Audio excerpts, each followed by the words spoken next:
झुलवा झुलबा पापा हम झुलवा झुलबा। हाँ बेटा रुक ना, झुलवा झुला दे छियो, रुक रुक। ए जी हमरा गुपचुप खाए के मन करो हो जी। बा सब माय बेटा एके रंग छी, देखने छी कते भीड़ छै, तोरा एते भीड़ में गुपचुप खाना मिले छौ। गुस्साओ काहे जी? गोसेबे ना, एते भीड़ में तोरा गुपचुप खाना मिले छौ। कना पर बेदरा के दे देलिया, 2 मिनट में जल्दी से गुपचुप खो। 2 मिनट में कैसे खा लेबै? की करी 2 मिनट में कना खेबै? मुंह देख के खेबी, पिछवा देख के थोड़े खेबी। बेसी नौटंकी नहीं कर, जल्दी खो। चुपचाप मुंह बंद कर, जल्दी से खो। ई दुन्नु के मारे हमर माथा पागल जी।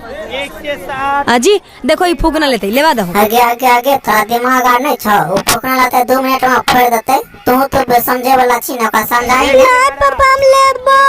चुप रह, अभी करे रहबे नहीं तो कुत्ता के बच्चा ने टंगरी पकड़ कर रिका के फेंक देबो। चुप। यही नहीं, अभी और सुनिए।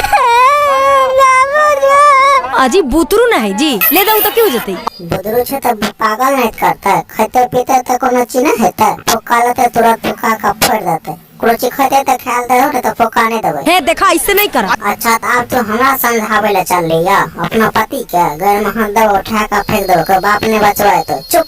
चल चुप।